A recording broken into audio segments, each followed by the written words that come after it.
Tonight's event is something that I hope we can do a little more often. It's an opportunity to share with you the experiences of our journalist members who do get access to the really important events that happen in this region. And I hope it's something we'll remember to do reasonably often, because often you can really learn a great deal. Try to hear some of the things that don't actually get into their reporting. Before we start tonight's event, can I just let you know about some things that are coming up over the next couple of weeks.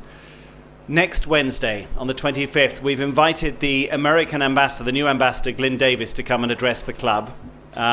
It'll be probably his first chance where he's really facing reasonably robust questions from journalists about how he is going to reshape a somewhat difficult relationship between Thailand and the United States. So it's well worth coming for, to hear him outline what he's going to do to reset the relationship. It's sort of somewhat gone adrift over the last couple of years, and I know that's his ambition to smooth things over, but there are still a lot of differences, and it'll be very interesting to hear him explain what he's going to do with his ambassadorship.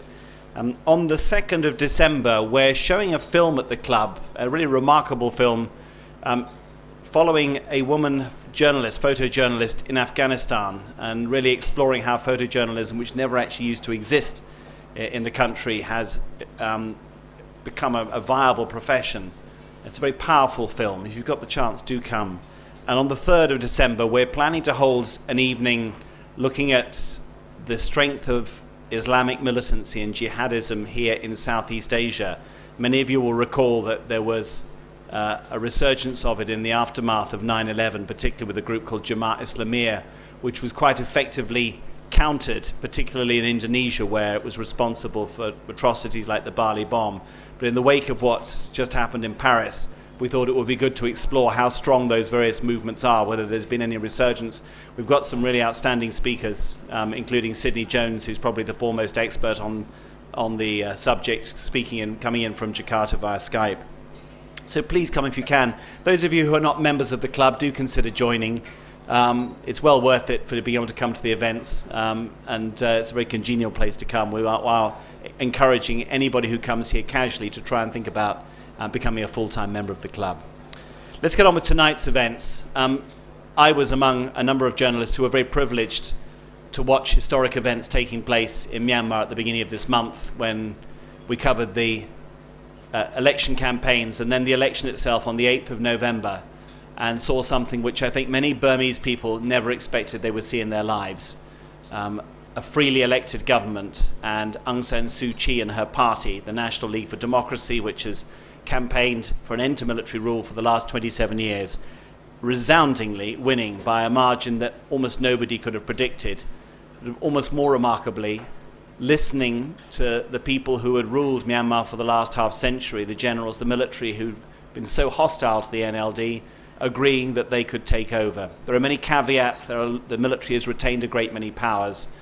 There are lots of reasons to be wary, but none of us who covered it came away without a sense that we'd witnessed something extraordinary, an amazing moment, and all the more remarkable really when we saw the incredible optimism of people going out to vote on that Sunday, when you think how fragile elected government is in this region. And it was particularly striking for me, covering the election in Myanmar alongside journalists from Thailand who were reflecting quite deeply on events in their own country.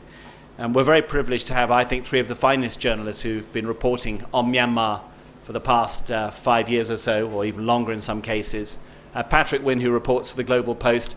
Gwen Robinson was the correspondent for the Financial Times. She's now the editor for the Nikkei Asian Review, and does a lot of work at the Chulalongkorn University as well. And Tom Fuller, no stranger to you, who's the long-standing correspondent for the New York Times.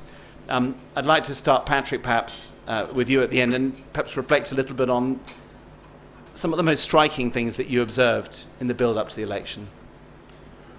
Hi, Patrick Wynne with Global Post, and I've only been covering Burma/Myanmar for the past 5 or 6 years, but have covered it quite intensively in that period. What I wanted to talk about specifically was connection between politics, the election, and the drug trade. Obviously, a lot of global attention was going to be focused on Myanmar during the election, and earlier in the year I had to decide, what type of coverage I would like to bring to that and what I would like to put into the global spotlight while all eyes were on Myanmar. So I produced a documentary called Asia's Meth Wars for my agency Global Post, shot by a videographer named Mark Oltmans, who some of you might have heard of. He lived in Thailand for about 7 years. And so I was just going to show the trailer for that and then talk about its relevance to the election.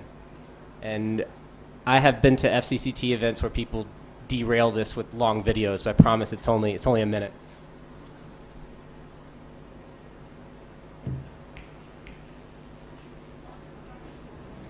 Is the volume up?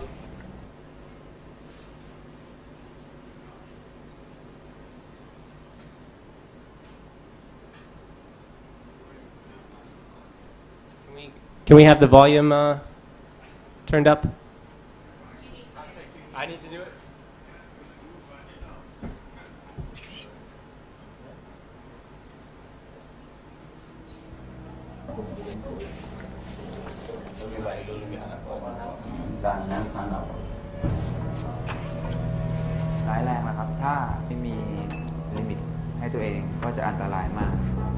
We would get reports of huge shipments of methamphetamine. เอาไม้ด้านหน้ายอมตายเขาพร้อมสู้อยู่แล้วแล้วก็ต้องมีการปะทะการต่อสู้ ในคดียาเสพติดเนี่ยโทษประหารชีวิต The Army is involved in various areas in the drug trade, absolutely. It appears that one wing of the government is actually propping up militias that produce drugs.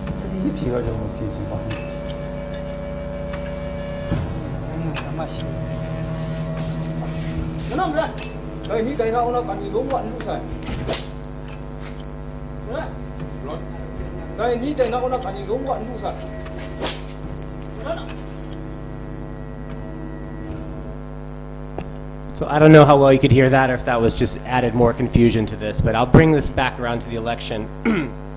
Basically, the work that I did surrounding the election was looking into the Army and its links to state-backed militias who are involved in the methamphetamine trade.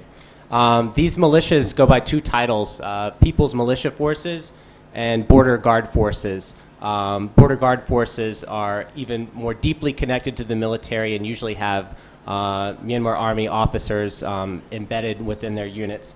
So we looked at proving these allegations of drug production among these militias and had this confirmed to us by a senior officer with Myanmar's answer to the DEA, which is called the CCDAC.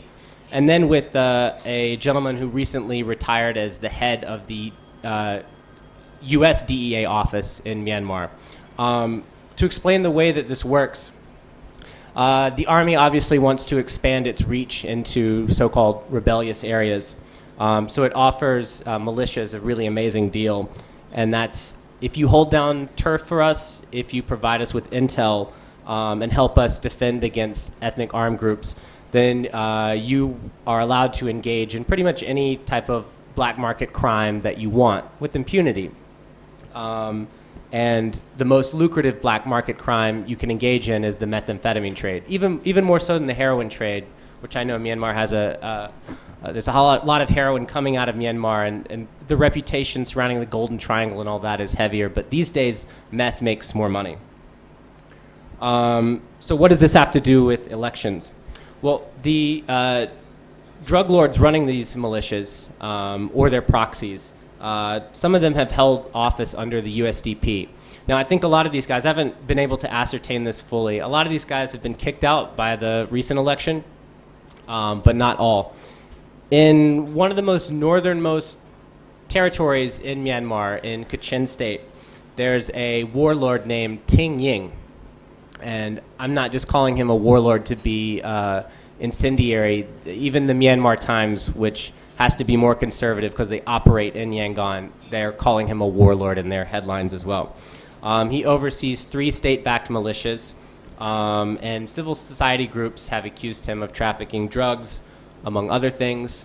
And this relationship was confirmed to us by Myanmar's narcotics police. So Ting Ying just ran for office in the big election.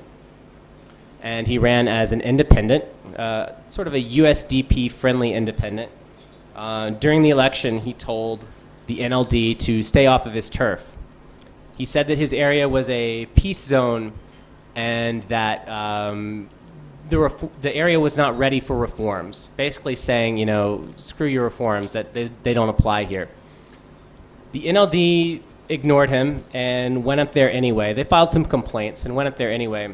Their campaign team was beaten up, had their equipment destroyed, and they alleged that the guys that did this were connected to Ting Ying's militia. The outcome is that Ting Ying actually won this election against the NLD, in part by using these tactics. And he will now be sitting in the upper house of Myanmar alongside NLD members. So I think the takeaway from my reporting is that, you know, we all know that the military will be very difficult to wrangle with for Suu Kyi and the NLD. But, you know, even more so, these politically powerful, heavily entrenched, very wealthy and well-armed militiamen who are in the political arena will be even more difficult to subdue. So that was the outcome of that reporting. I have, during the actual election, I spent time with the USDP.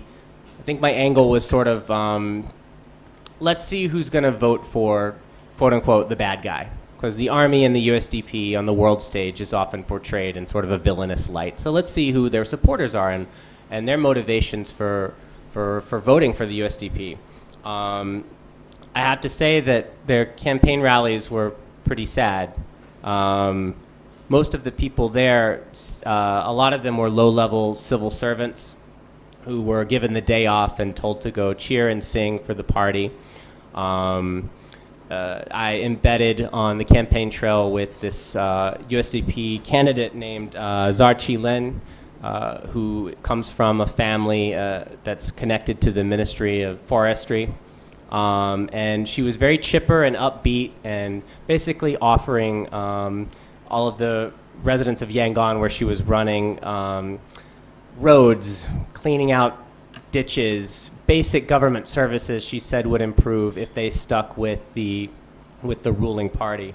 And she sort of invoked Singapore as the ideal, excuse me, for Myanmar, sort of an authoritarian but economically prosperous state. She had a quote that she told me. She says, you know, some officials in the army still like to order people around.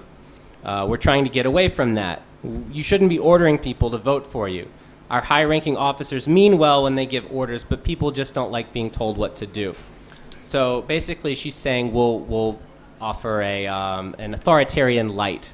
And obviously, as we saw in the election, the USDP failed to acknowledge sort of this massive seething resentment against the army and that party, and they lost. So those are my observations. Thanks very much, Patrick. Gwen, would you like to go next, given you've been intensively engaged in Myanmar for years before the election? Thanks, Jonathan. So yes, as Jonathan said, I was originally covering for the Financial Times in Myanmar from 2011. So, and spent a lot of time and an increasing amount of time after I left the FT and joined the Nikkei, but also was doing some academic research. I'd just like to it might be helpful to put the whole election and the experience in context, which I think Tom will probably add to too, because everywhere I looked and turned, there he was. So, I'd just like to say, from a long time close-up observer, some of the things that struck me the most about this. We've got a situation now where this, opposition party that was a kind of ragtag collection of activists and political prisoners, former political prisoners, very much in the military sites, have swept. I think today they reached 80% of elected seats, 80%, which is just extraordinary and above what the ruling USDP party gained in the 2010 elections, which the NLD boycotted and everyone said was flawed anyway. So, you know, by fairly honest means, I think they've won this staggering victory.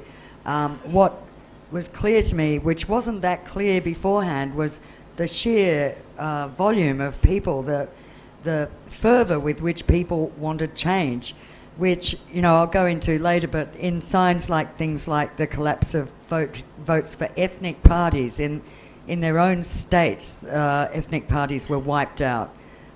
In fact, quite a few ethnic parties got no votes. Mon State, for example, Chin State, several others have ended up, no ethnic party got one seat, which is just extraordinary. So it exceeded, I think, even the most seasoned observers I know were just staggered at that extent.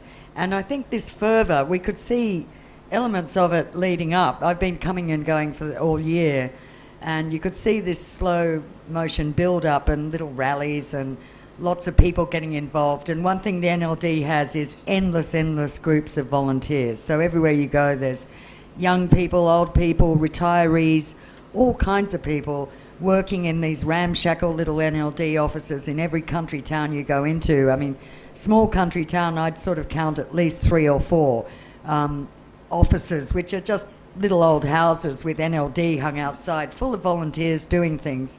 So, in fact, you might say, I mean, NLD has been accused of not being, you know, I mean, being a kind of homegrown party that grew out of an activist party. So they're not really structured, they don't have the discipline, they're not a well-oiled machine.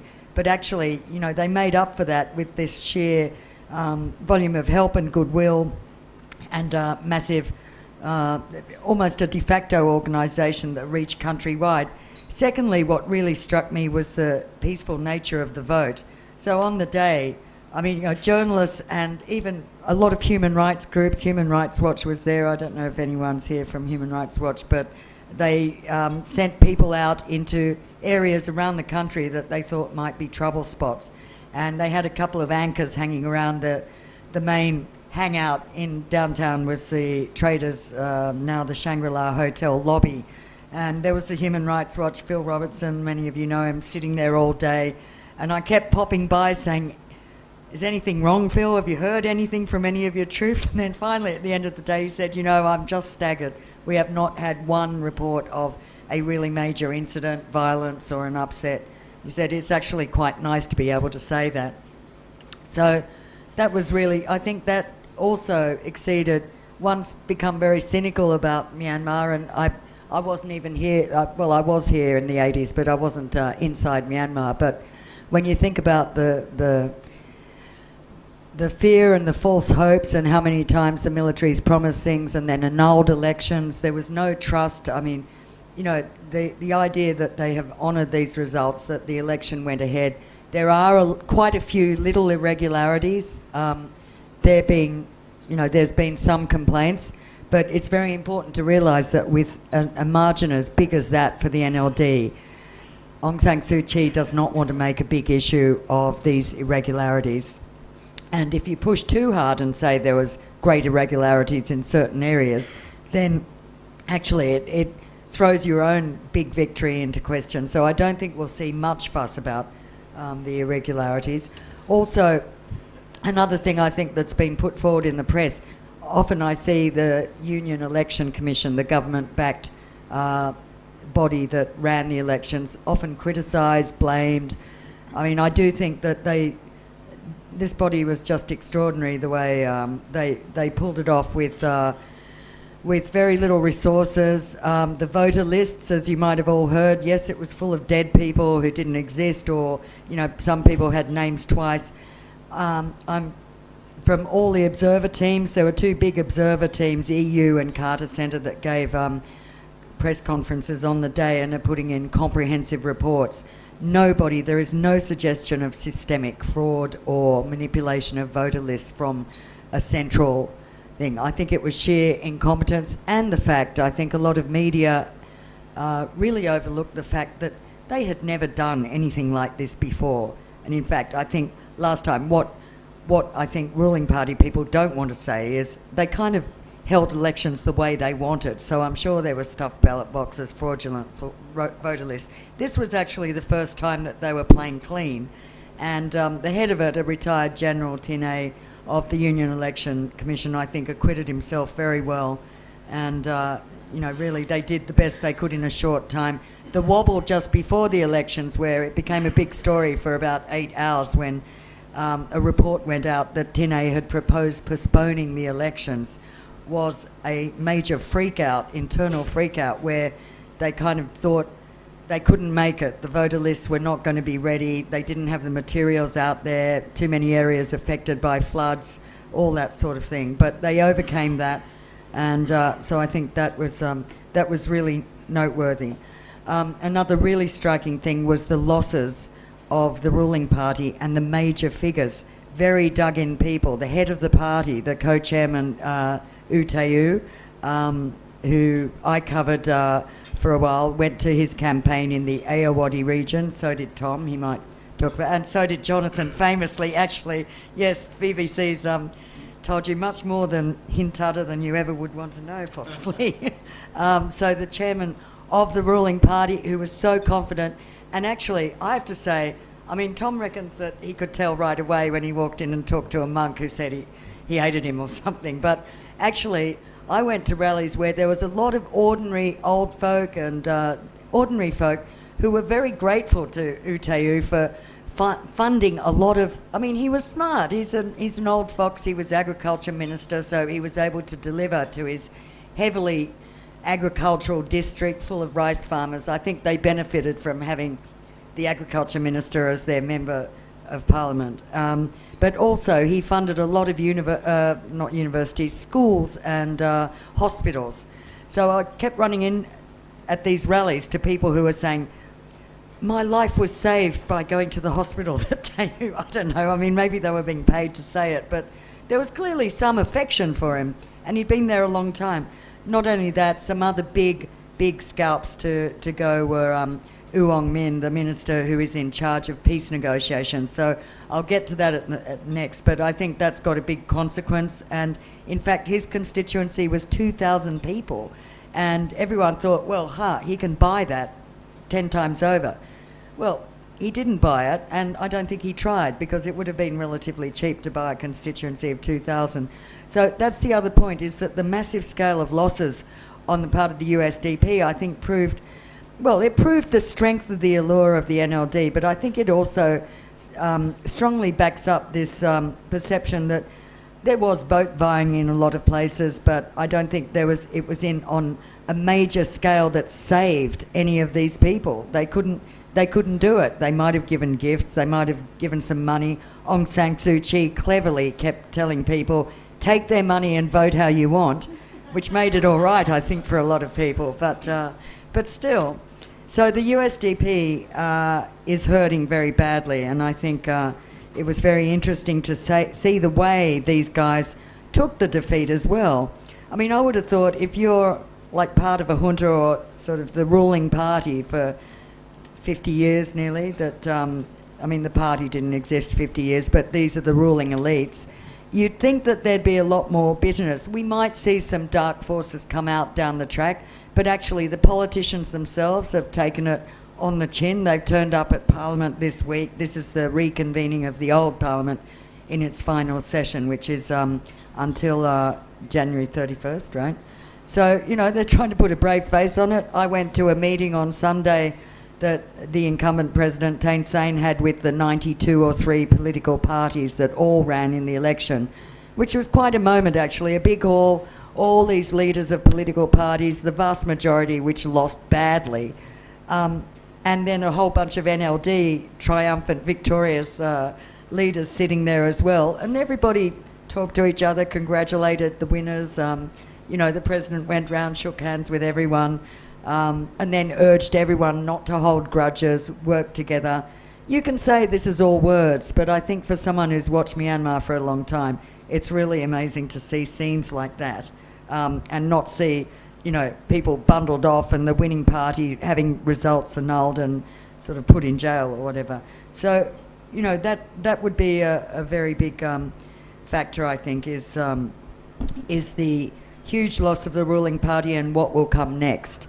And maybe that I'll save that for later, but I can see the from the ruins of this ruling party with this vast machine, I think it will implode and a new party will come. Otherwise, I think the other big thing that struck me is it really is going to be a one-party state practically. What did they call it? An elected autocracy, one-party democracy with the NLD, vast majority of parliament and government, but with this absurd situation where the woman responsible and who everyone voted for cannot actually become president. And that leads me to my last point for now, which is you probably all read her very combative comments that she would be above the president, she will choose the president, she will direct the government. In other words, the president is going to be slightly above a pet monkey, which is what she made very clear. So I think that's kind of limited her choices because there's not very many self-respecting politicians or figures who'd actually want the job after it's been sort of characterised as little more than a supermarket clerk. But she had to say that, I think, to reassure voters that it doesn't matter. It did not matter who the candidate was in their area. If they vote for NLD, they'll get her, and she will very much be hands-on in the government. So despite a lot of speculation now, like it's buzzing in Yangon and Naypyidaw, who will she choose as president? And who, indeed, there's 2 candidates that the NLD can choose out of the 3 that are going to be put up to be voted on by a combined session of Parliament to choose the president and the 2 vice presidents. The NLD has the right to nominate for the upper house and lower house, and of course, another topic we'll get to later, but the military has the right to nominate its own candidate also, and that's a guaranteed vice president for the military. Also, she will have to accommodate in this cabinet whoever else is in her cabinet, 3 generals who will be in charge of key areas: defence, border affairs and home. And home affairs is all about prisons, the police, anything, local administration. And these generals are going to actually sit in Aung San Suu Kyi's new government with, privy to all the discussions. So that's another big challenge for her. But anyway, before I start rambling, I will hand over to Tom. Thanks, Gwen. Tom, it's up here. Thanks. It's so odd to be up here. Obviously, normally we're on the other side of the microphones. I think back to 2008 when a number of us went in to cover the horrible cyclone Nargis, and the FCC wanted to organize. I think it may have come together. I got an invitation. Can you come and speak about your experiences covering this horrible thing? 150,000 people died. And I thought it was the worst idea in the world. I mean, we were all sneaking into Burma, and, I was sure there would be some Burmese spy in the room who would then, keep us locked out of the country. And Jonathan, a couple days ago, said, hey, would you like to come speak and talk about the election? I thought, yeah, this is great. How fun, and that really tells you how far we've come in a sense, because the evaporation of fear, both on the part of journalists who covered the place and on the part of the people who voted, I think was really crucial. I guess I'd like to tell you a few stories about some of the people that I met that on the campaign trail and afterwards, because I think that'll probably give you the best flavor of what it was like on the ground. I went up to Naypyidaw after the election, but not the part of Naypyidaw that you might imagine. It's kind of on the outskirts of the capital, so it's not the 20-lane boulevards and the crazy Disneyland buildings. It's an older town that the buildings had 1929, 1931 inscribed on them, so I guess that's right around there was the golden era of this town, some nice old colonial buildings, but a very poor town. And I was interviewing people in the town, walking around, and it was after dusk, so it was dark. There's no real lighting in the town, and I was walking with some villagers down the main street, and this is, for the most part, pre-industrial. There are a few motorcycles, once in a while a car, but the street is, like many parts of Southeast Asia 20 years ago. It's just people walking and people selling things and not worrying about getting run over. And someone comes up to the group. I had about 4 people I was talking to at once. And he says, excuse me, and everyone immediately turned around in the group and said, he's special branch. And I said, okay. And so that was the first indication that no one was really fearing him. And he just reeked of alcohol, just reeked of cheap booze, which I think is what was necessary. He needed that to sort of get up his courage. And he apologized. He said, I'm really sorry, but I have to file a report. I need to know your name, and I need to send it to my superior. And, any of us who've covered Burma over the last, 5-10 years have had these encounters with Special Branch, and, usually it doesn't end very well. You're detained or you're, but this guy was really sad and apologetic, and he said, he looked at me and he said, I won't do you any harm. And I thought, okay, another sign that, things have really changed. And I said, well, this is a great opportunity. Why don't I interview you? I said, tell me your name, tell me your salary, and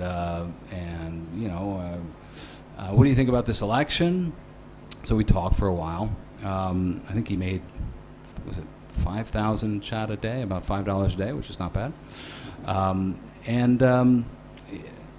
We got towards the end of the interview, me interviewing him. I gladly gave him my name. What is there to fear? And I said, you coming up to me in the street, this really reminds me of the old Burma. This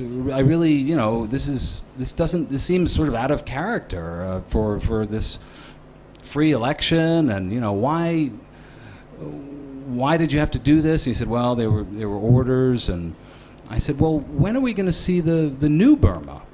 And he said, for that you're going to have to wait 3 months. And I said, so who did you vote for? And he said, the NLD. So I think that's all you need to know. I mean, if the Special Branch is voting for Aung San Suu Kyi, then it's definitely, we're on the road to a new Burma. And maybe the other story I would tell, which Gwen alluded to, it was going to Hintara, which is this constituent. That was after the election, and now I'm telling you a story before the election. Hintara is in the Irrawaddy Delta. It's very agricultural.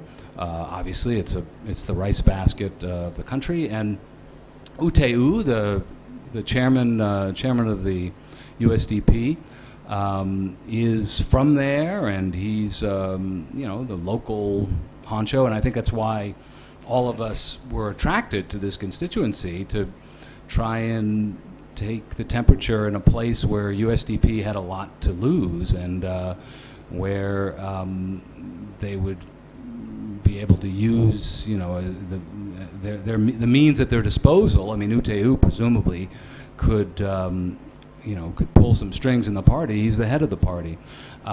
So I went in with the idea that I'm going to write a story that talks about the USDP's power over the countryside, how there is kind of a more patronage system, maybe feudalistic allegiances, fear, and so I went into the most remote village I could find. I was told it was a USDP village.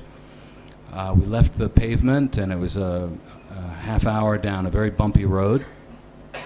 And we got to this quite poor rice farming village, and I asked to see the abbot, who still in most of these villages, unlike in Thailand today, obviously the abbot is the center of, remains the center of village life.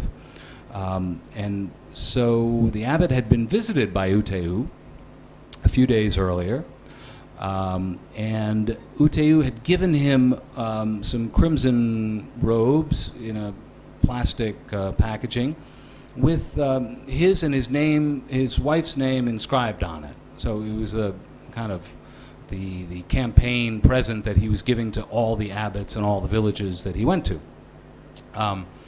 And that crimson robe was up on the shelf. It was up on the kind of, it had already gathered dust. And I said, so that's a nice thing that he gave to you. And he said, yeah.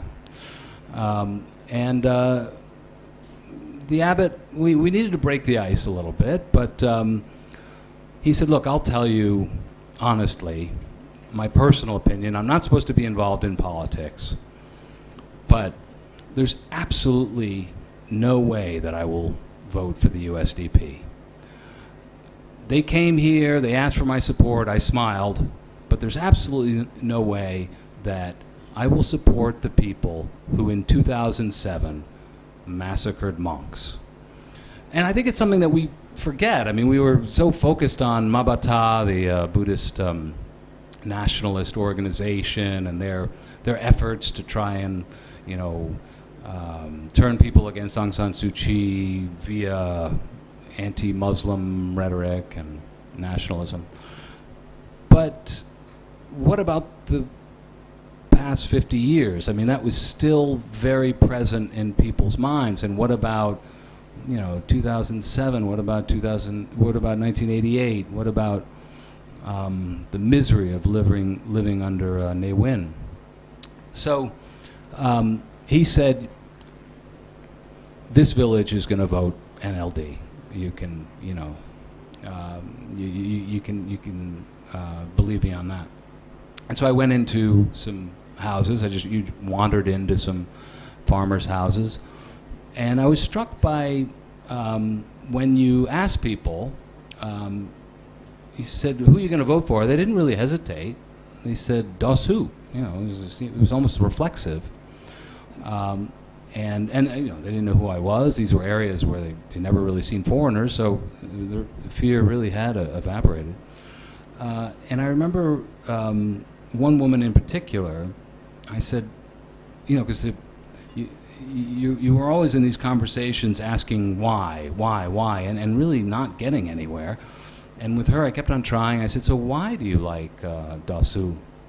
And she said, I don't know anything about politics. Don't ask me about politics. I'm just telling you who I love. And I said, well, okay, but why do you love her? And she said, what do you mean, why do I love her? She's Dasu. I love her. And it's a very circular conversation, but that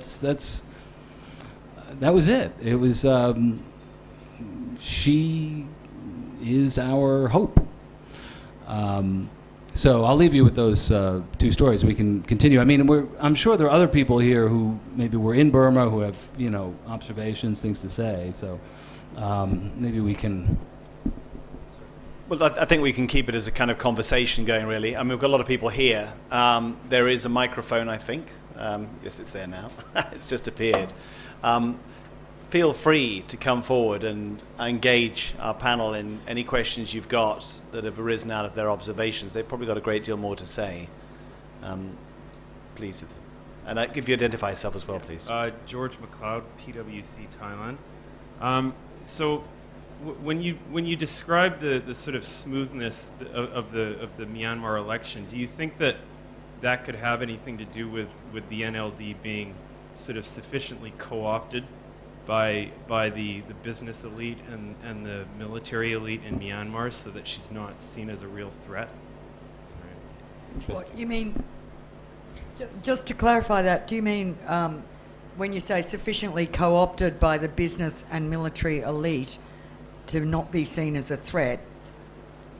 Well, okay, I mean, for one example I would give is that it's well known that she was in talks with the hardline side of the USDP with Shui Man, and then on the business side, it's fairly well known that she received large donations from some of the key sort of cronies in the business elite, including some that are on the sanctions list. So the question is, I'm asking why would they allow it? Like, I'm saying why would the military allow it? Maybe because they had perhaps, some exactly that maybe arrangement. it should come as no surprise. Yeah. You're a very cynical man, George.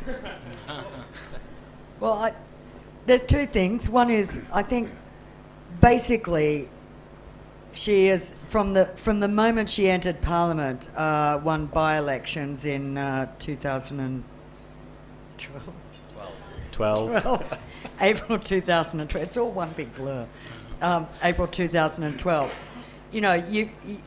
If you followed closely, you can see how much this woman has developed in, in fact, I think one of my colleagues at Chulalongkorn ISIS, Dr. Titinan, was describing it as the 3 stages of Aung San Suu Kyi, the activist, the politician, and now, the leader, the statesman. And the politician phase started off very ropey. She was still a bit of an activist.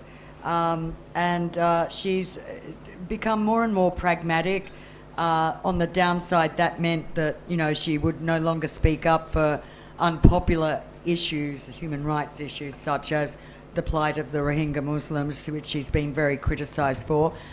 She set about building bridges to the military, to big business, but I think also she took that attitude with the cronies, famously in a meeting, I think with, was it Taser or one of the big cronies, she said, reportedly, look, you can give me your money, I'll take as much as you want to give, but you're not going to get anything for it. And which is, what she also told the voters. So I think in that respect, she's built bridges, so she wasn't just this, menacing, wild woman locked up in a house next to the lake that all these business and military guys just, thought was the sign of the devil. She was out there. She went to Parliament every day. She's been on TV. She's become like not only a revered sort of, the daughter of this late independence hero, but she's become a known quantity and a politician. In that respect, I think there was less of a threat. I mean, they got to know her or at least become accustomed to her. But the other factor you have to really take into account, I think, is that the military has had and the government has had quite a bit of time to strengthen these red lines they've got. And that is one reason she's been defeated in attempts to change the constitution. The military currently has 25% of Parliament, which gives it a veto power over the changes in the constitution.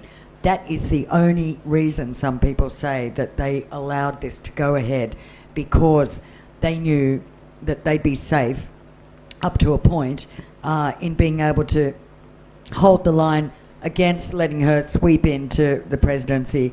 I think it's a possibility, and I think they'll relent eventually.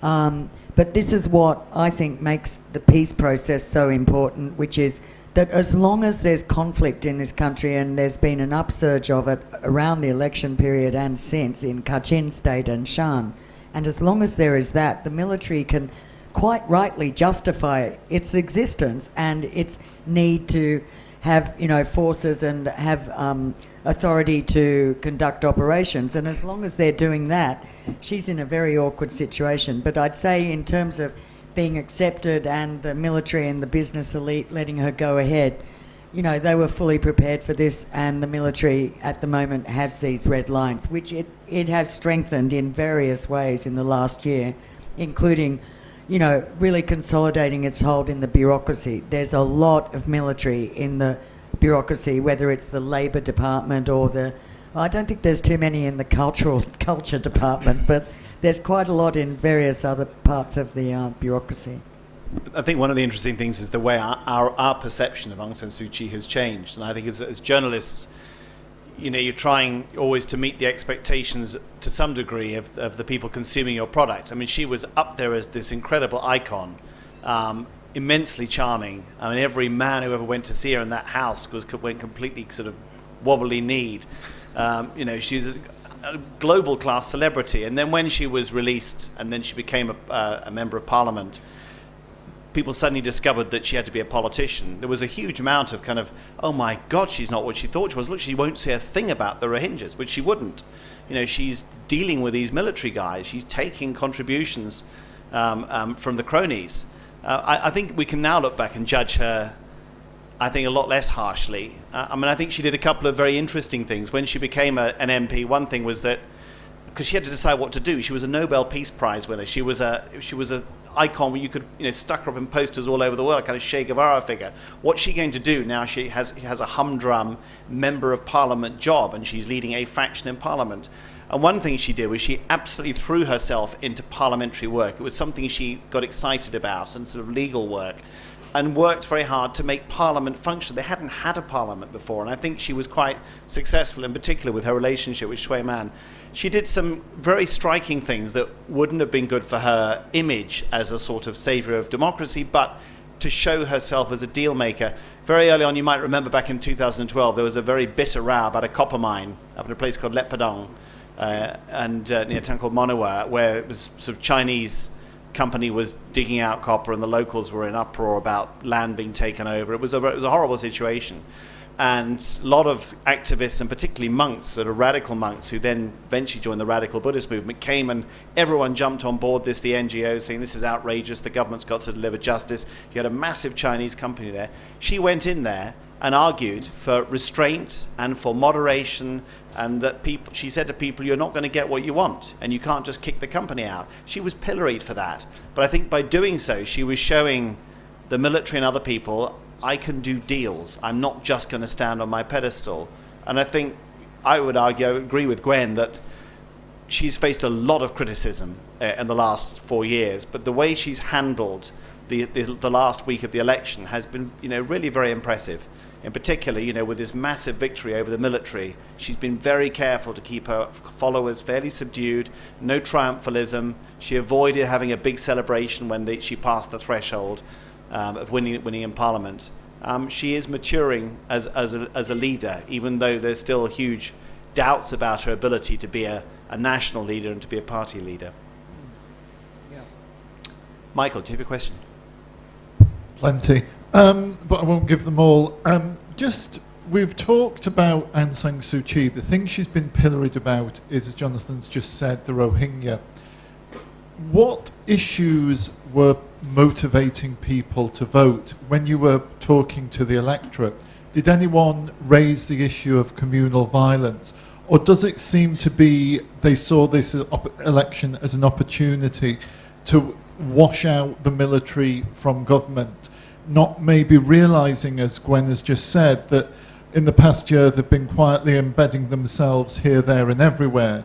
I mean, is there a sense in which this is a symbolic change only, or is there a kind of substantive change going with it as well about what Burma will be? Thanks. Can I jump in quickly? Yeah, I walked around Yangon the day before the election with a translator, going up to totally random people. I wanted to get away from the rallies, people that were energized politically, up to random people who looked older than voting age, asked if they were going to vote and what their motivation was. And without prompting, they all brought up the military. One 18-year-old kid said, if I start complaining about the military, we'll be here all day. Another guy said, the military, we can't stand them. If we walk across the street and our sandal breaks, we blame the military. Like, that was, I even tried to see if they had any sentiment about Mabata, the radical anti-Muslim group, and there wasn't that much there. That campaign, I think because it was associated with the USDP, which is associated with the military, might have been perceived by many as another trick, another way to manipulate their thinking, which the military has tried to do for decades. So anti-military sentiment was heavy, I would say.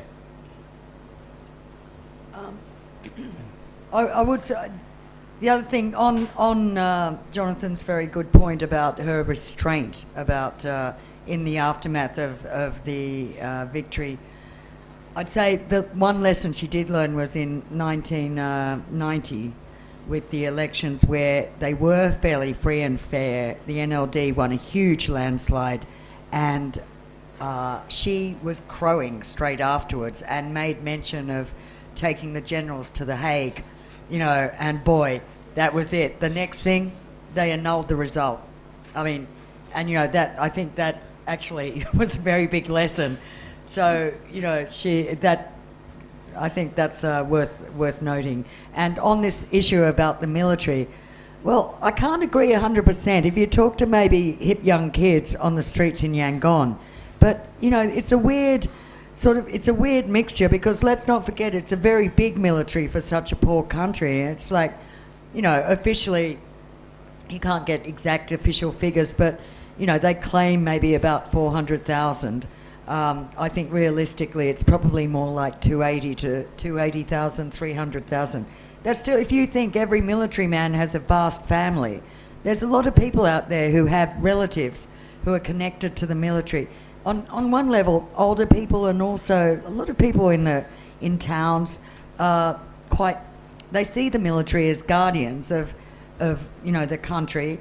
They're very, very unpopular in ethnic areas because that's where they focused all their operations. But I think in Burma areas, actually there's a certain pride, there's a military ethos, and you know, a lot of people are not sort of knee-jerk anti-military. It's just they don't want to see them running the country, I think.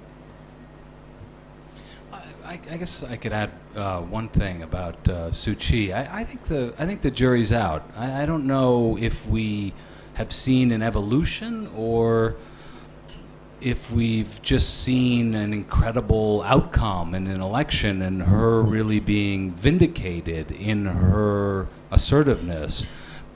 But I don't know if we can say that her comments about being above the president, how strategically smart is that? I'm not sure. I mean, this is the military drew up a constitution specifically to keep her out of power, and she didn't need to say I'm going to be above the president. She could have. I could think of 10 different more diplomatic ways to say it, but she was very explicit. Very unequivocal, very explicit that nice constitution, but I'm only going to take, quote, the good parts. It seems to me like it's quite confrontational towards a military that, you know, specifically wanted to keep her out of power. The other thing that I thought was that I think made some people wonder a little bit about her post-election tactics was she sent letters to the president, to the commander-in-chief, and the Speaker of Parliament, and said, meet me next week. You know, I have the will of the people behind me, so meet me next week at your own convenience. But did she have to send a letter? Well, why? I mean, is that could she have just called, or you know, could she have sort of arranged that in a more in a less public way rather than? I mean, so you can argue this many different ways. You could say, well, maybe she, you know, wants to get this on the record. Maybe she wants to have her supporters see what she's doing. But I also see someone who's very confident and headstrong, and that I don't think is diminished that much. And how the relationship between a very headstrong woman and a very proud military leadership is going to work out is what we're all watching. But I'm not sure that that everyone is convinced that she has, you know, fallen into, that she's taken on a more conciliatory leadership role. Yeah, that's a fair point. Paul. Hi. I'm Paul Waddell, a former journalist. I actually was involved in the coverage of the 1990 elections, and we were all stunned by the NLD victory then. It seems strange that 25 years later, everyone's stunned again by an election result that is almost exactly identical. If you look at the percentage of seats, I think... Was it 80%? 79. Popular vote was much higher this time for Suu Kyi. Yeah. The other, listening to you, the other difference is that the ethnic parties have much diminished. The Shan political party won over 20 seats, and every single ethnic political party won at least one. Most of them were 3 or 4, but so that's one difference. And I was wondering if the panel could elaborate on what other things. Obviously, the military has prepared for this and has entrenched themselves. So the real challenge after 1990 was survival. Now the challenges ahead, I think, are also significant. Having won this big victory is nice, but can you run the country given where the military is? What has changed that's going to allow a working democracy to evolve? Can I just jump in? I think it's a fascinating question when you look back and say, okay, why would a military dictatorship ever plan their own extinction? I mean, where does that happen in the world? I mean, why would, you know, Tan Shui plan his retirement and then leave the scene? I mean, Ne Win also retired. It's a Burmese characteristic. But let's assume that they didn't plan on leaving. I mean, I think that's a possibility, or at least not this soon. I remember talking with Shui Man and asking him what his election calculations were. This was before he was sacked. You know, this is the Speaker of the lower house of Parliament. I said, so what is what's the number that you're shooting for in Parliament? And he said, well, 26%, because, you know, the military has 25, and so we just need 26. That's all they needed. I mean, that wasn't. That's all they needed was a quarter of, you know, the seats in Parliament, +1. So I'm not sure they expected this. Instead, what did they get? What was it? 8%. They got, I think it's 8% now. 8% of the, yeah. So I think they, well, I mean, USDP, with hindsight, how much do you believe? But they say, no, this was a shock. And if you talk to the NLD, they say this is a shock. We didn't expect to do this well. So you have both sides who and you know, if you, I mean, I think there's a sense of you've come to maybe a more honest assessment if both sides are saying this. But the USDP, I think they were counting on the ethnic vote a lot that you mentioned. I think they were counting on, you know, cobbling something together and not this shock.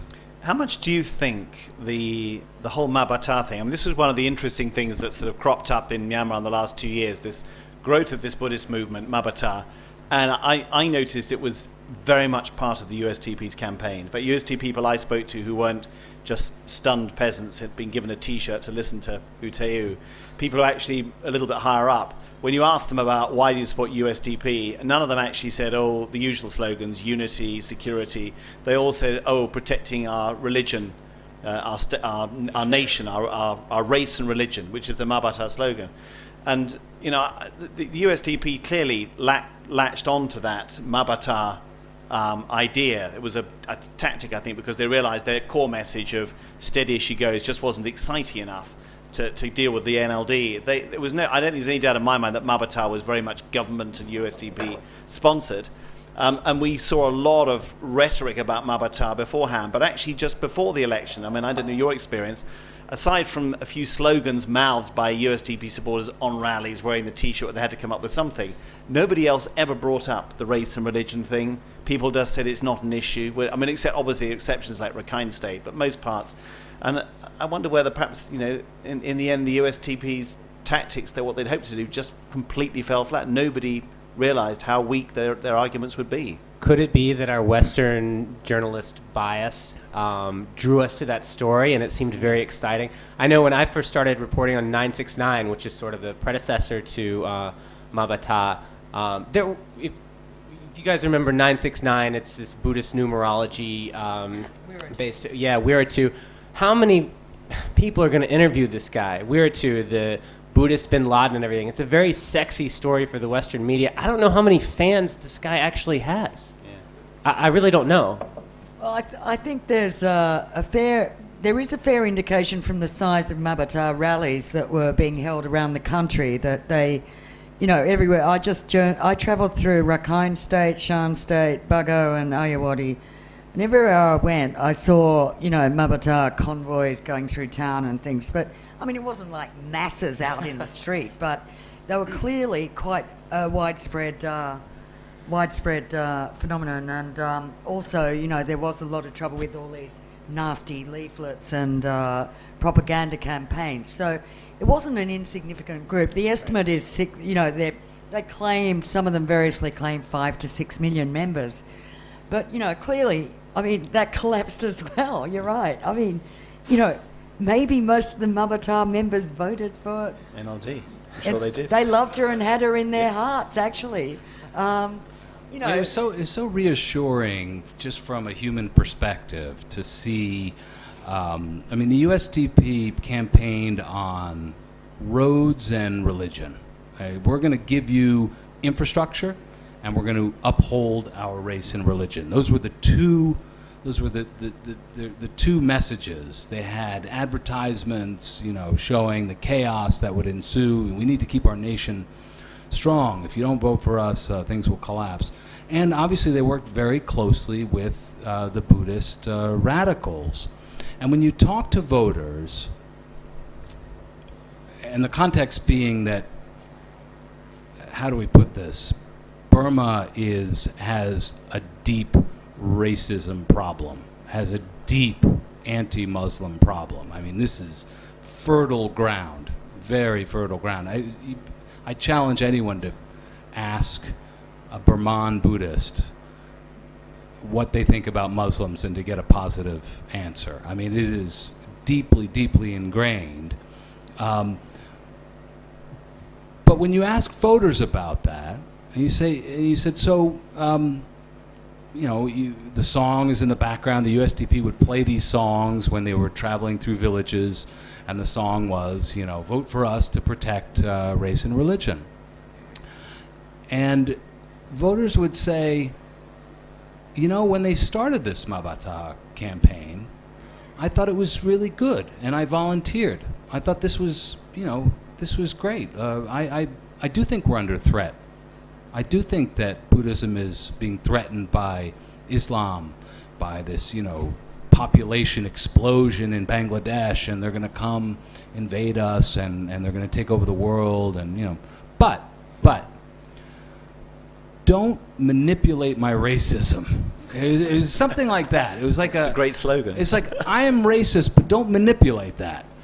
And when Mabata turned it into an overtly political message, vote for us and not for the lady, a lot of people tuned out.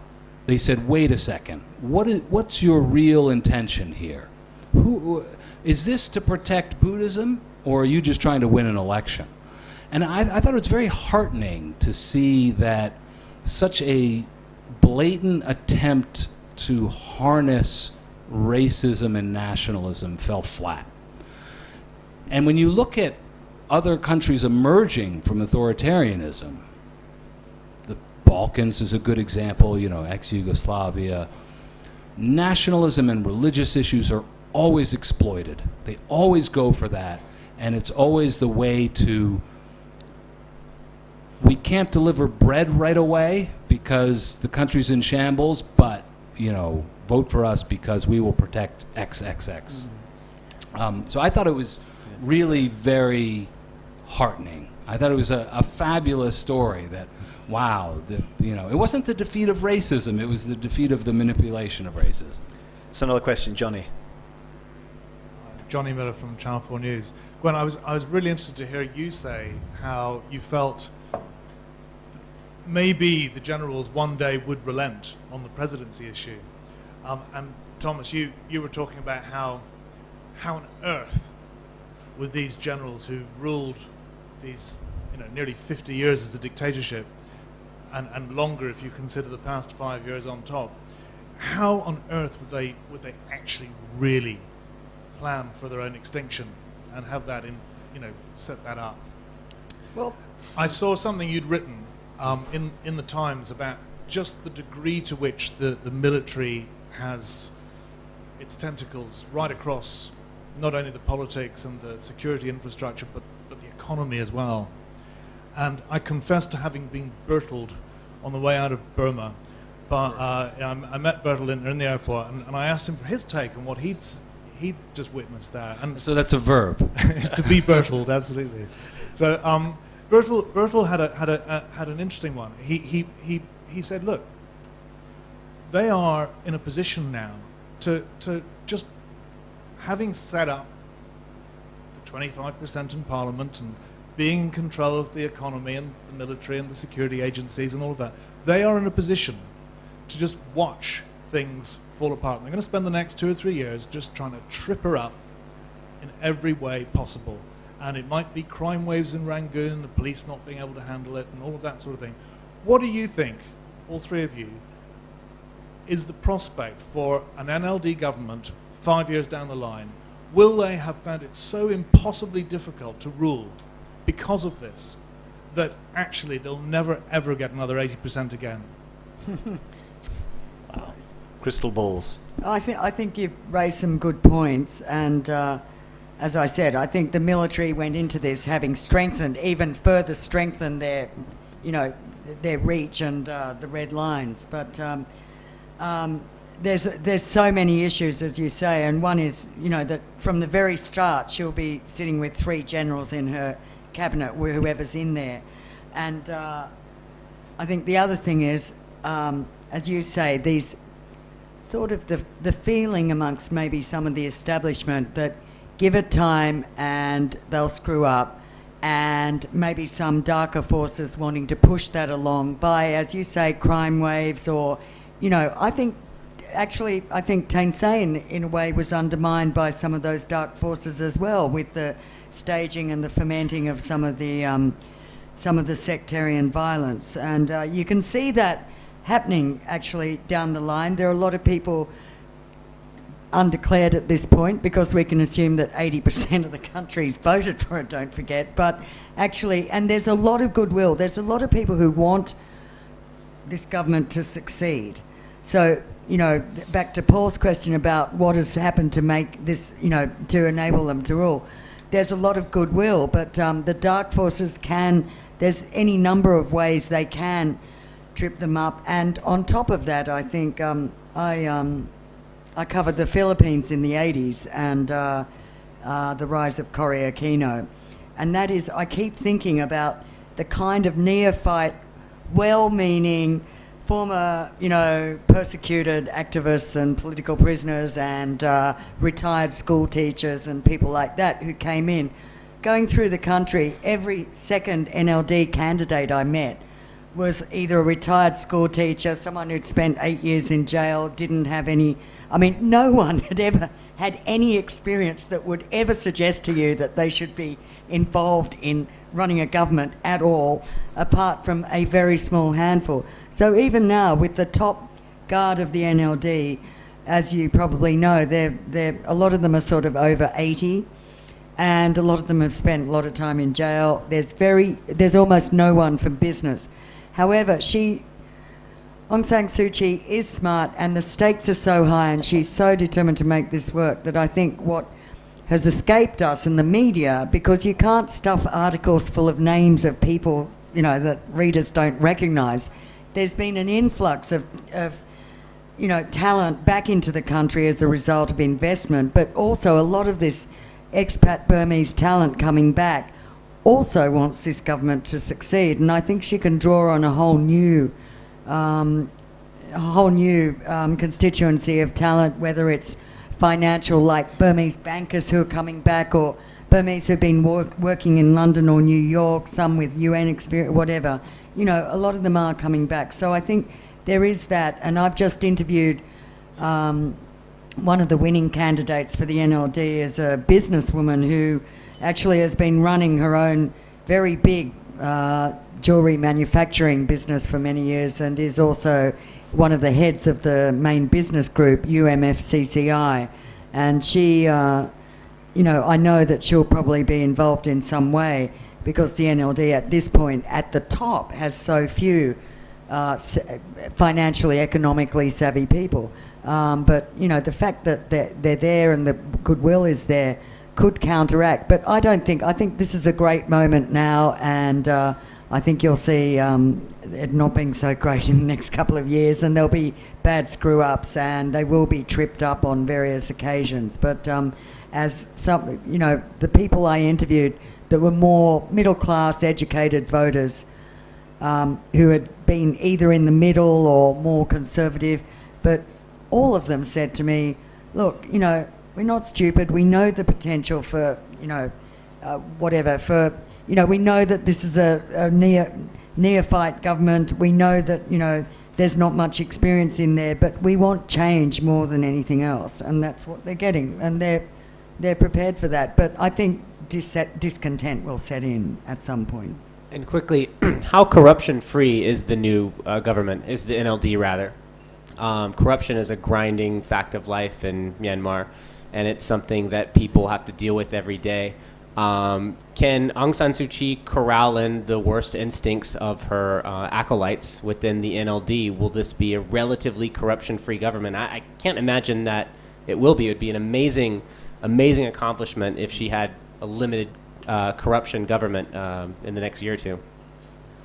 Well, yeah, on that point, corruption.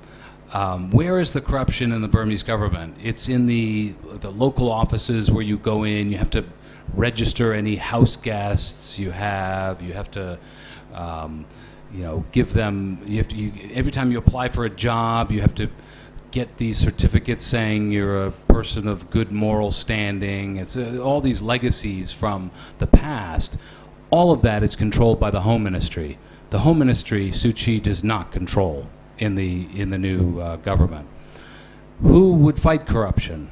The police. Suu Kyi doesn't control the police either. So that is one point where it'll be hard for her to show results on, you know, for corruption, because the bureaucracy, the majority of civil servants will not work for her. They will work for the military, because the Home Ministry has the General Affairs Department that is vast, that has an office in every single township.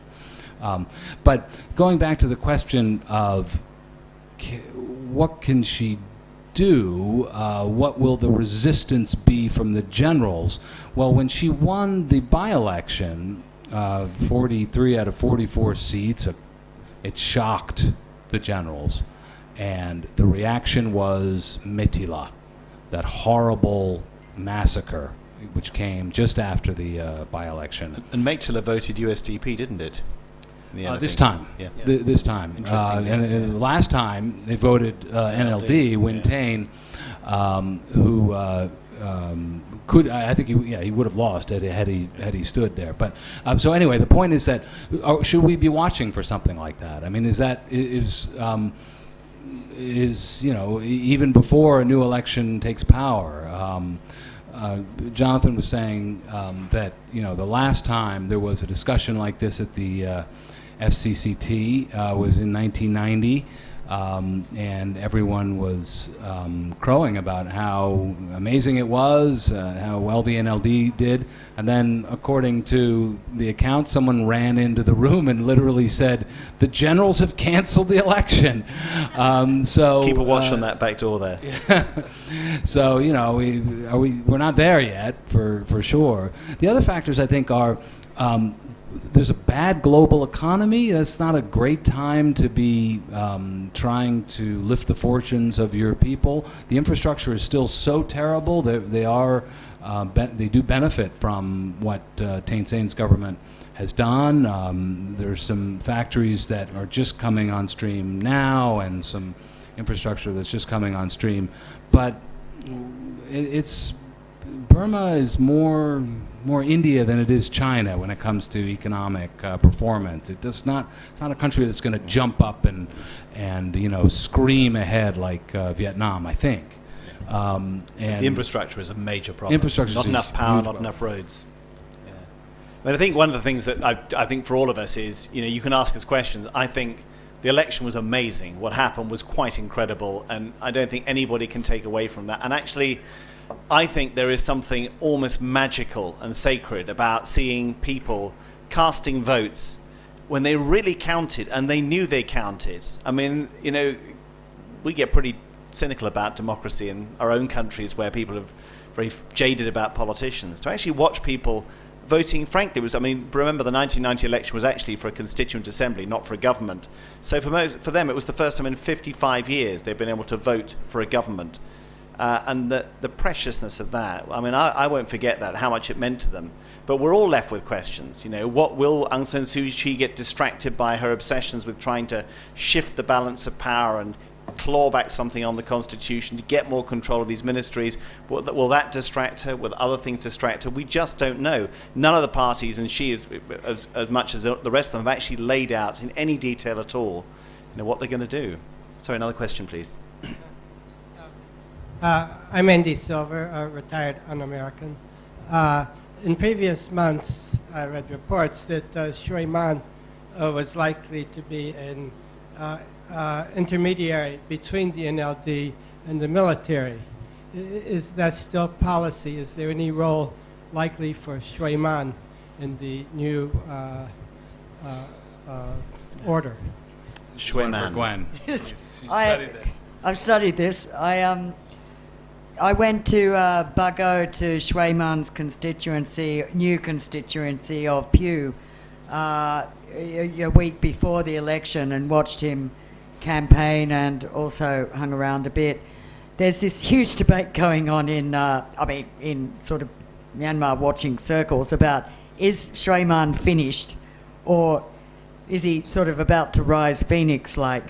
So for those who are not familiar, he was a general who was number 3 in the junta under Tan Shui, and very sort of, cold, focused, ambitious, expected to be anointed the successor to Tan Shui as president, was very, very pissed off that Tan Shui chose Thein Sein, has been a little bit of a sour force, but has built up really well, one would have to say, the profile of Parliament as parliamentary speaker. But he lost, right, Gwen? Yes, but...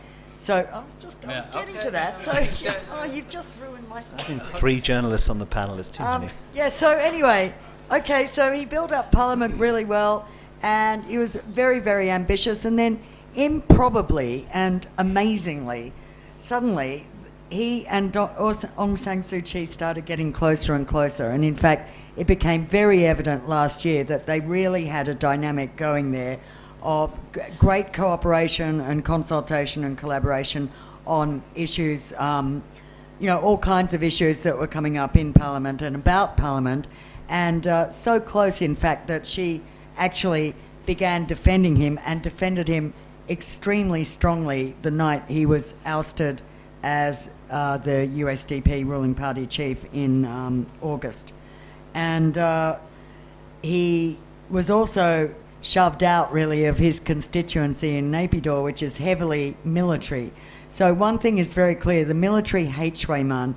Shui Man, to look like a Democrat and obviously siding with Aung San Suu Kyi, made proposals in Parliament to lower the military's threshold veto from 25%, which would effectively block a constitutional change, to 20% or less. And military hates him for that. Military hates him for a number of other things he has proposed and things he has done.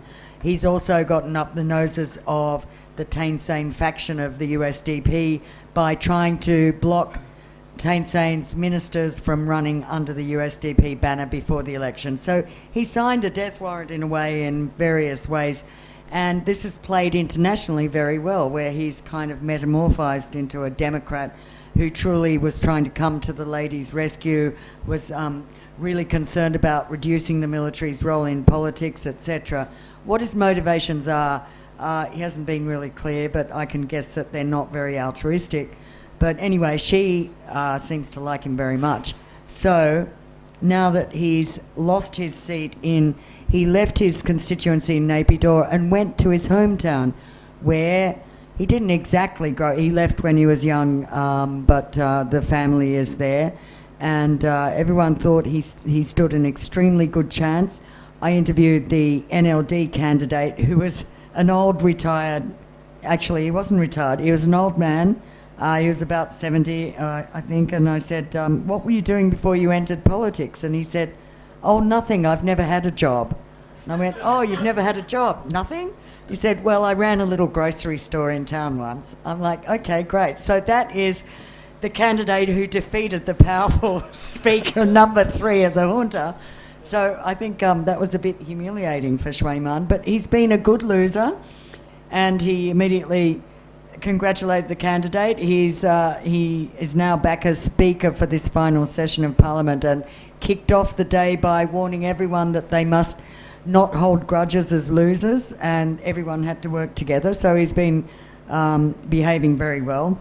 So can he come back? There's feverish speculation that she would want him in her government in some form. She has made it very clear it would be a government of national reconciliation. So what better than to accept in someone who's been booted from the leadership of the party. So I wouldn't discount seeing Shui Man crop up in her government. I wouldn't discount him joining the NLD if she can ward off a mutiny on the part of members if he came in as a member. And also, meanwhile, the ruling party, USDP, is imploding. There won't really be a USDP. I think the USDP ruins will become another kind of party. So, you know, my bet is that Shui Man is certainly not dead and buried. Do you have things to say? Jonathan, you might, have you? All the talents on the table.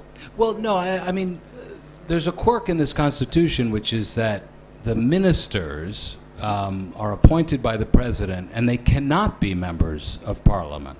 So Suu Kyi can choose anyone.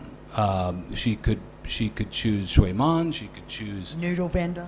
She could choose. She could have a government of technocrats from outside the NLD. I mean, the NLD is very expertise poor. It's an old hierarchical party that doesn't. That doesn't really have a policy-making, research-oriented mission, and so that's something to watch. I mean, maybe who will she pick for this cabinet? And one signal she has sent out to the winning parliamentarians from her party, parliamentarians to be, is that. I think she's told them that she does not, they should not expect to become ministers, because then that would require by-elections again. She doesn't want to deal with that hassle. So who will the cabinet be, I think, will be a big question. Yeah. Do we have any other questions? Take one more. Rob. Thank you. Robert Kinnear, Alternative Innovations.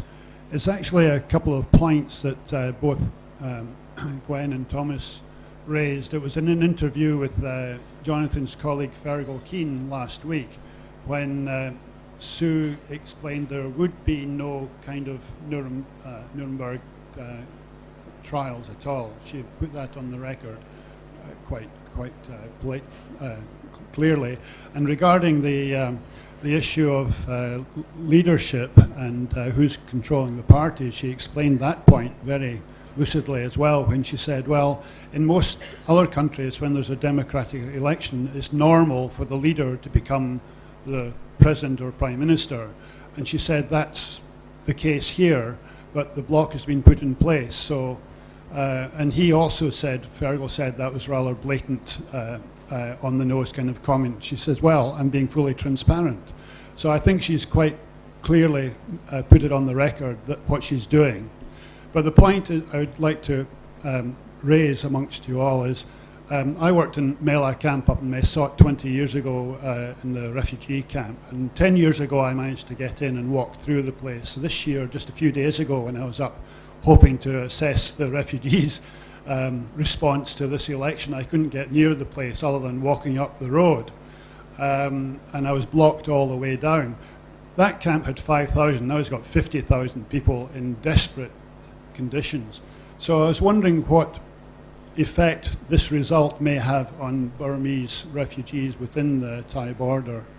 And if I may make a little comment regarding Frank's corruption issue, with China sitting, and Thomas's remark that maybe it's not going to explode business-wise like Vietnam. China's sitting up there, and they've a little funnel of Burma exposing it to the Indian Ocean and the entire continent of Africa, which China's fully invested in, and the rest of Europe, of course.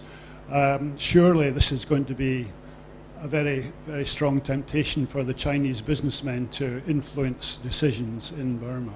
Thank you.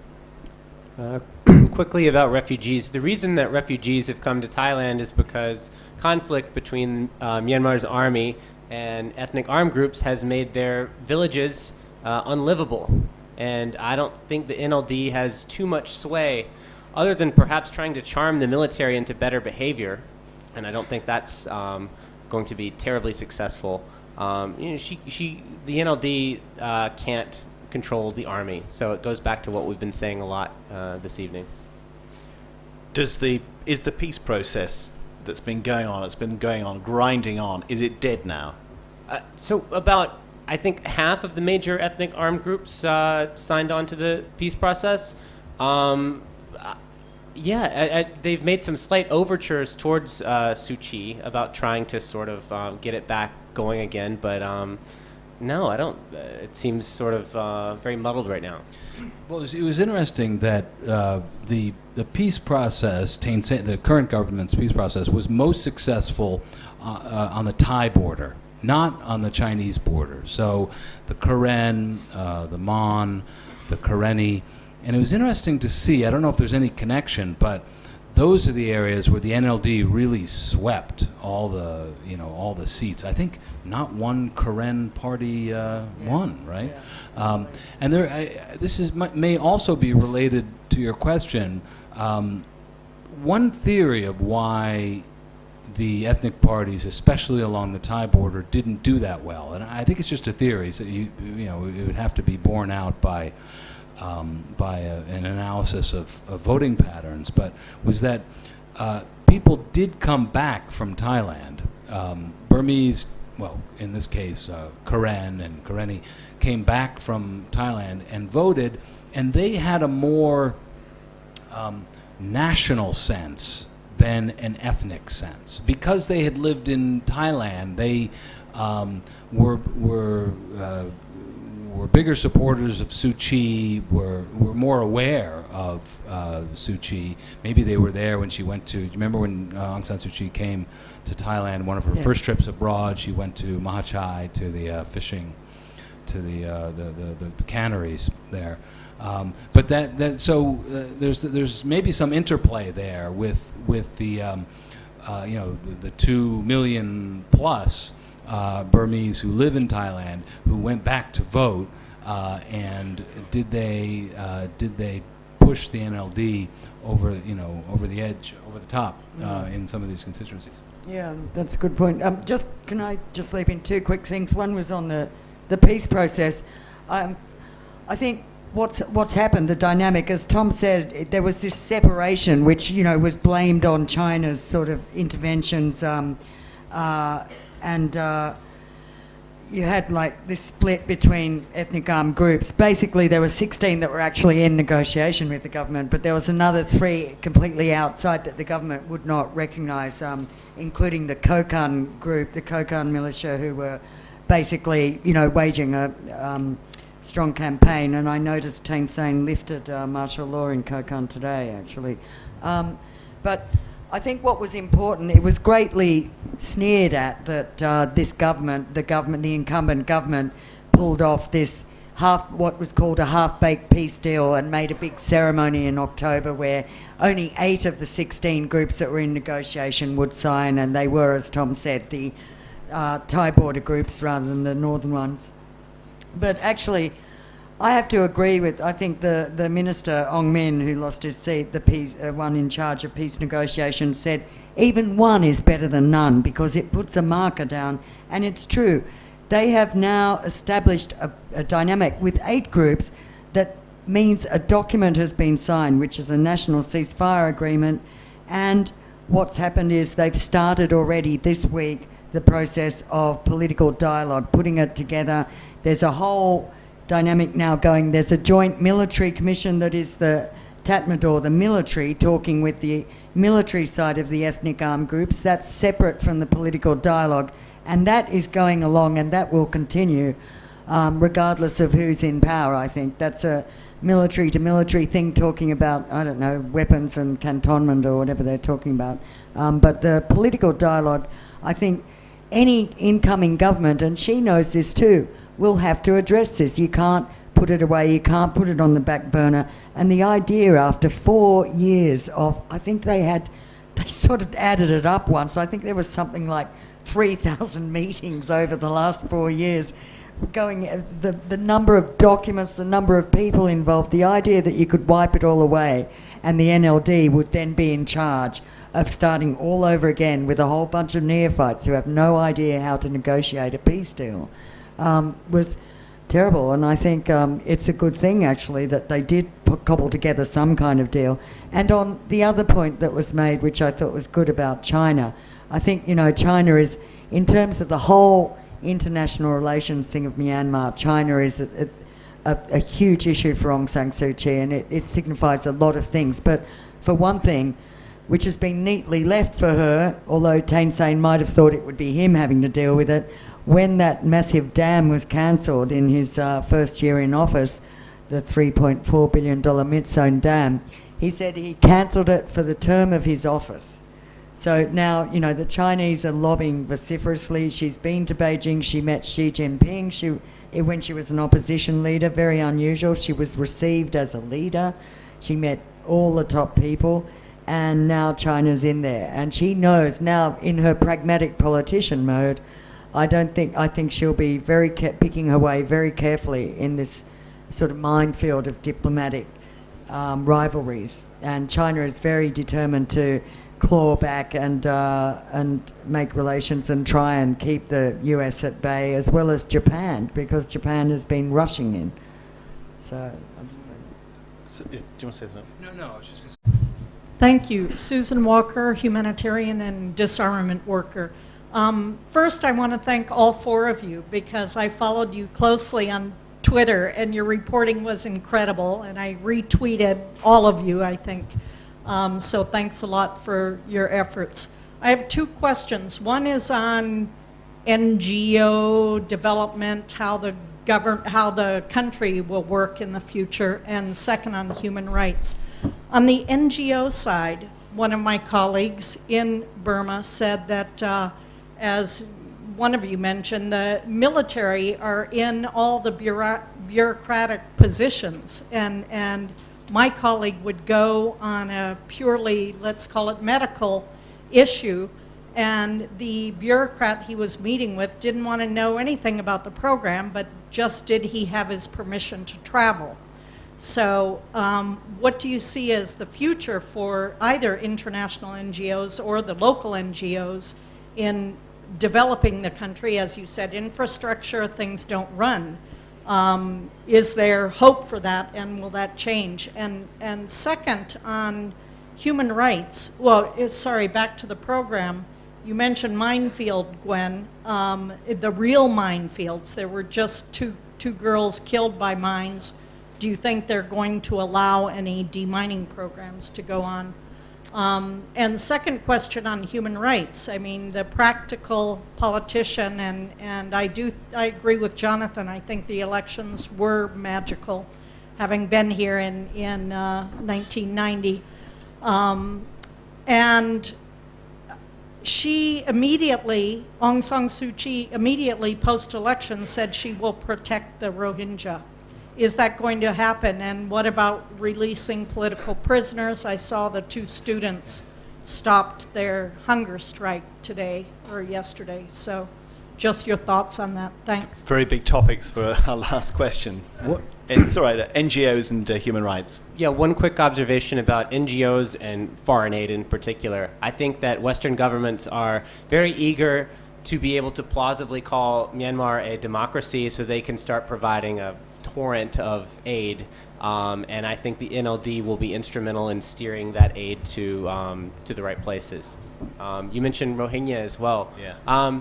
Looking at the election map and seeing all of the red, which signifies places where the NLD won, it's, looks like most of the country. I was wondering, would that map look any different if Aung San Suu Kyi had stood up vociferously in favor of the Rohingya? It looks like her groundswell was so amazing that even if she had, I think she still would have won most of those districts.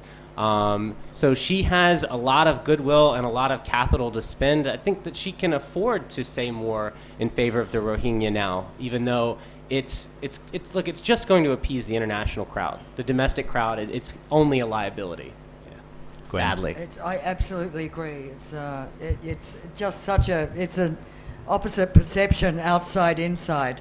So there's that. But on NGOs, I think it's really interesting that that right now is the period, it seems there's so many, for example, you've got this massive fund being put together called the Joint Peace Fund or something. So there's a lot of donors that are multilateral and sovereign, as well as NGOs on another level. So there's two separate dynamics there around the peace thing. So that peace process is really going to keep up the momentum, because there's going to be a lot of money going into it. But secondly, I think that's a huge opportunity for NGOs, because what's really needed, I think, to keep that along is kind of, help with repatriation, skills training, bringing people back, all the out of work people who've spent years of their lives fighting. I don't think they could get enough help in a way, but mind you, I think Myanmar's curse in recent years has probably been too much, but too much uncoordinated. So everybody comes in wanting to do the same things, or no coordination really, and that might be the next phase that NGOs as well as multilaterals should focus on. And on the bigger level, there are some very big meetings being scheduled between now and the end of the year or early next year. For sovereigns and multilaterals, like major donor conferences. But I presume, I just went to speak to the IRC, which was which works with a lot of the border refugees, because they were also wondering what are the new opportunities and ways they could help. So I think this is a whole new era, and if Aung San Suu Kyi does play it well, she could really harness all that goodwill as well to, advance their kind of interests in certain areas. Tom? Yeah, what a striking anecdote. Your colleague or your friend who went and discovered that the ex-officer wasn't really interested in helping, just wanted to know about permissions. I think that more than anything, it tells the story.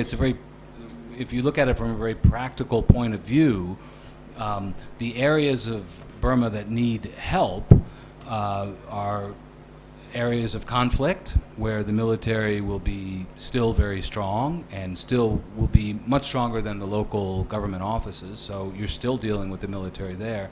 And in the rest of the poorer areas in the country, in the countryside,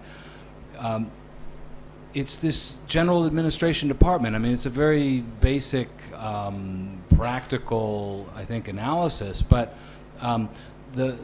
each ministry has its offices at a local level inside the offices of the general administration department. So the Home Ministry, which is directly controlled by the military, the commander-in-chief appoints the Home Minister, and Suu Kyi will have nothing to say about that.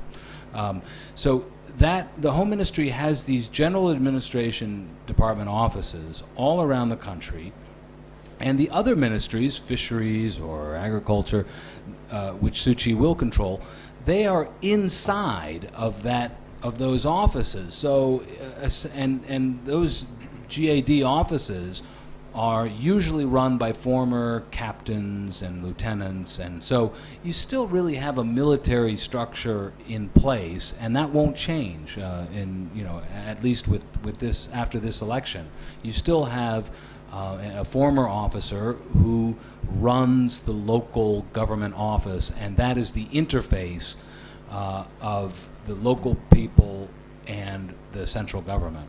But that's slightly depressing to close on. So maybe I want to reinforce your point, Jonathan, about how cynical we are about elections, especially living in Thailand. I mean, it's such a battered notion here. The idea that at the lowest of level here, there are no elections, right? No one is electing anyone to do anything for them.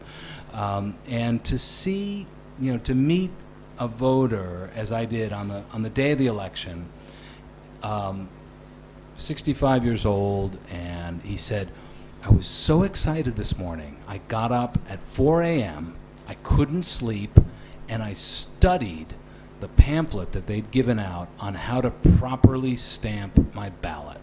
And he took a day off from work, because he was going to make sure, he wasn't an official observer or anything, but he was going to make sure that no one messed with this election, and he watched the polling station all day long, and that type of excitement for just a basic idea that people choose their leaders. I mean, we don't need to call it any fancy words. It's just these people were so excited that their voice would have some influence in the future of the country. Thank you very much. I want to thank this panel very much. We've got Could you rather late. please- Can you, sorry, it was the last question. Could you just talk to the panel afterwards? If Okay. would you like to give a round of applause? Thanks a lot.